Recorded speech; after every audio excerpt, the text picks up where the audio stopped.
thank you. Hello, Hamish. Welcome to the Cauldron of Curiosities. Now, I understand you've been running a podcast for quite a while. Can you tell me about your podcast, please? Absolutely. I mean, I'm looking at the name of yours, the Cauldron of Curiosities. Mine is called the Crucible, Conversations for the Curious. So great minds think alike. You've got the feminine, you've got the cauldron, and I've got, well, is the Crucible more masculine? I don't know, but that's what I use. But yeah, my podcast is about getting curious about life isn't working, society is demanding, schools are teaching people to be kids to be automatons, governments, well, we won't go there. Um, but there is another way of living, and it's connecting with people. It's waking up. It's understanding that there is hope, and it's finding it. And I share people's stories of hope. I share people's stories of overcoming and making sense of this darkness that is around, and realizing that there is actually so much potential and beauty. You just have to step out of that narrative of nonsense and bullshit and start looking start looking for what is important to you. So that's what the podcast is about. Yeah, no, I fully agree with you there because I'd been asked for a couple of years to do a podcast, and when I was thinking about what can I call it, what theme shall I do it on, and I thought I can't do it on a theme because my brain doesn't stick to one theme, and one of my passions has always been about helping people understand what's going on, sharing knowledge, Mm, and also breaking it down so it's understandable. mm, So that was why I came up with Cauldron of Curiosities, because it's what are people curious about? What makes them open the door, open the gate, or open the book? And what is it they need to know? mm. So I'm starting mine off with asking individuals who are at the moment mainly energy workers, but what are you curious about? Mm. And going from there. So I'm going to ask you that question. What are you curious about, Hamish? What am I curious about? Everything, I think. I think I got curious 4 years ago. I started becoming curious again. I made a decision to listen to anybody and everybody, and providing they weren't ramming an agenda down my throat, providing they weren't selling snake oil, providing they weren't full of shit, and providing they maybe even embraced and used as part of their lifestyle, as part of their not necessarily coaching, but business, or part of who Hmm. they were. They embodied it. Then yeah, I'll listen to them. So psychic mediums, energy workers, people who kinesiology, all this kind of stuff. I got brought up was absolute nonsense and the devil. Yeah. Um, But I got curious and I decided that, why is Hamish right and you're wrong? Because you can tell me if I like lettuce or not by putting it in my hand and lifting my hand and all that kind of weird stuff. And it works, people believe in it and it works for them. And so I had to get curious and I opened my mind, and that's when everything changed. It So does, that, doesn't it? yeah. And that childlike curiosity has come back. So I'm curious about energy workers because that's woo woo and mad. And um, changing belief structures and just looking at life not rigidly. And Hmm. shamanism is really important to me. That's something I got curious about. Spirituality, um living differently, not just blaming other people because of stuff that happened, taking responsibility, Yeah. seeing the good and feeling and knowing the good in people, because there it is. um Yeah. and I just curious about how life, I want to say, should be, because it shouldn't be this fucking hard. It shouldn't be this difficult. It shouldn't be this painful. Um, and then I realized that I choose it to be. I choose that pain. I choose that suffering rather than letting it go, because it's what I'm familiar with. So it's just Yeah. Yeah. it's a curiousness at um why I do things the way I do, and is it really helpful and stuff like that. Yeah. Yeah. No, I agree with you. I've been probably following a self-discovery journey for quite a few years, Mm, but it really kicked off for me in around about 2015 when I went and I was having to journal for a coaching and mentoring course that I was doing. And we were really challenged whilst we were doing the modules by other students and by the coach hmm who was teaching us. And it was crazy, some of the stuff. And I found, because I have a tendency to go, so what's the science behind that? Or what's the reason behind that? I would go and research it and say, there's got to be a reason. So there's a reason why I feel the way I do. And there's a reason why they were saying what they did. And that was helping me to come to terms with people saying things that I didn't agree with. mm, And it changed my way of thinking massively.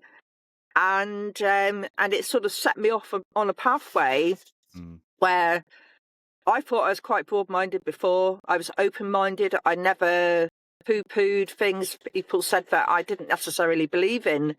And I tended to think I was a bit of an omnius. I believed in everything. I believe that there was the potential for anything and everything, which did not go down well with some people. mm, Um, and I believe I even more now. The more I know, the more I can see there's that potential.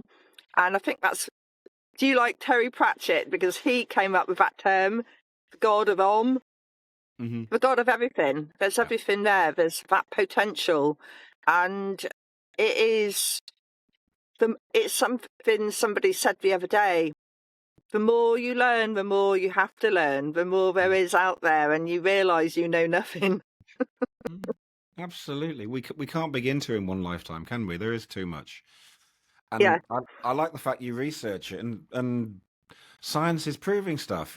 Quantum mechanics Mm. proves that energy goes on forever, and that we are connected, and it proves stuff that people don't want to believe because it challenges their own limited beliefs, and that's fabulous. Yeah. And if I science know. can prove stuff, consciousness changes things. We perceive the universe, we make the universe up in our head. I mean, we've got one here and one out that they're in reality anyway. But that's another Mm. story. But yeah, science proves 99% of all that woo-woo stuff. It can make sense from it, and It that's does. that's great. Yeah. I think that's the thing, isn't it? If people step into quantum physics, they see the explanations of a lot of things they think aren't real, Mm, or they can't understand how that happens. And there's been research recently I discovered, and I constantly get his name wrong, and he's called Dr. Glenn Rain. mhm, I don't know if you've come across him. So he did some work with the solfeggio frequencies on healing, and he was able to find within research trials that the solfeggio frequencies affected the DNA. They allowed the DNA to change the amount of light they absorbed. Okay.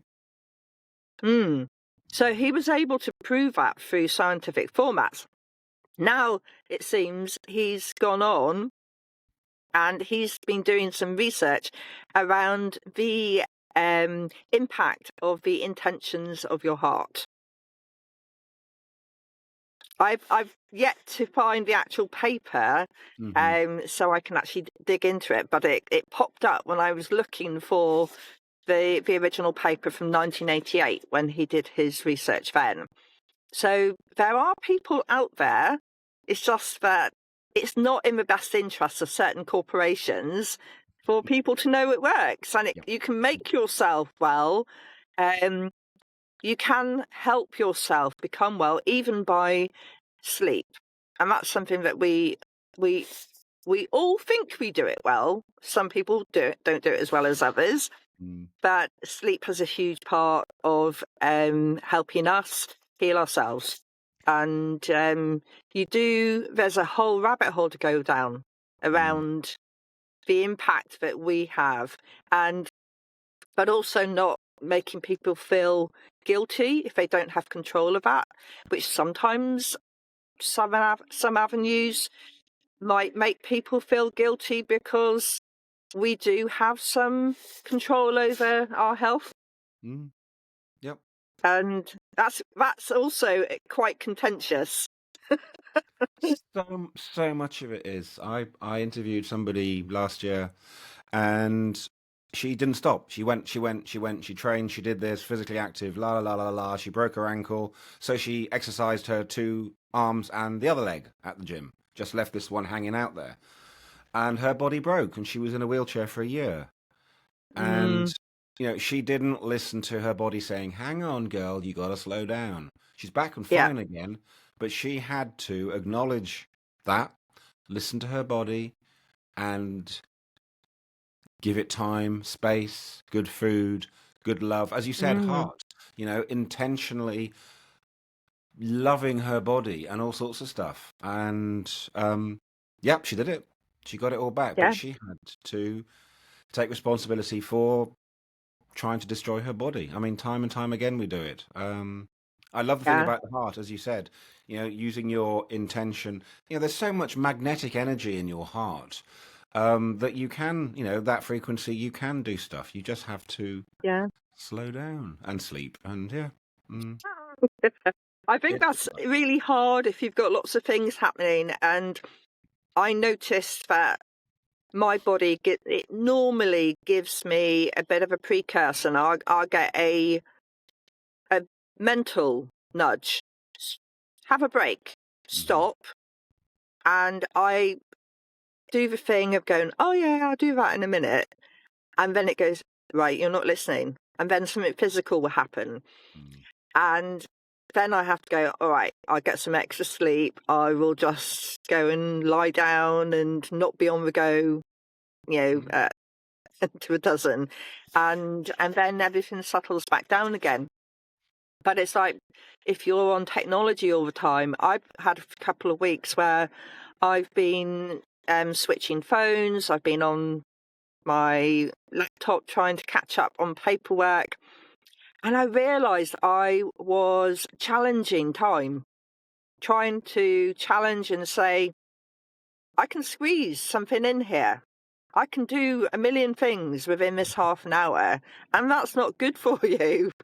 And it certainly wasn't good for me. I ended up having a bit of a mini moment where I thought I was having a detox, and I thought, right, okay, take a break, go for a walk. I had the energy to go for a walk. That's what I thought was really interesting. But if I even thought about picking up something electronic, it was like, no, go to sleep. Now I like that. That relates an awful lot. Yeah. I had a November, December, sometime in then, my brain just stopped. I could walk, I could do things, but try and function, try and write something, try and do something. And it was incredible. It was literally like from here to here, it was just like shut down. Yeah. It was actually quite scary. It really was. And I just had to go for walks, take time off. Um, and in retrospect, it was my body just said, or whatever, don't do it, just stop. Yeah. And Hamish doesn't stop. He doesn't. His brother doesn't stop. His dad doesn't stop. And I had no choice. And it really was very unpleasant. Yeah, it is. I It's think that's the thing humbling. is, yeah, it's as you said, the lady who she didn't listen to the broken ankle. Mm, So it will offer you the next level up if you don't listen to that first one. mm, And some people have ended up with quite debilitating diseases and mm, illnesses, haven't they? yeah. And before they've listened, not that everybody does listen when they get that happening to them, which is, I think people have been doing a lot of research into that and those stress responses and how our body reacts to that. Yeah, it's definitely room for a podcast on that one, isn't there? Oh, absolutely. Yeah. Yeah. And and self-forgiveness, and just realizing that, yeah, it's not working. And Mm. okay, I will try and slow down. I will do this. I will listen. Um, yeah, 2 nights ago, I went to bed at 7 o'clock because my body I was shattered and sore. I wanted to get stuff done, and then the following evening, I got lots done. So it's like, yeah, just listen. Yeah. It doesn't have to be done today. I don't have to save the world by Monday morning. It can be Tuesday afternoon, or it can be in 50 years' time. Um, yeah, it's just hard. It's just hard to accept the fact that I can't do what I want to do when I want to do because I wanted to do it yesterday. Because Hamish wanted to Yes. do it, and it wasn't actually aligned with what is actually important for me. Yeah. No, I understand that one. My way of doing things is when I'm having a break, I'm just doing something different. Yep. Yeah. So, and that's possibly why, I've got involved with doing the Cauldron of Curiosities, because it's a way of going, okay, so how can I do that? Oh, right, that should work. I can do that whilst I'm traveling, and it will be an interesting journey. But I'm going to wrap up here and say thank you very much, Hamish, and hopefully we will get together again soon on the podcast. Absolutely. It's been lovely to chat, and thank you very much. Yeah.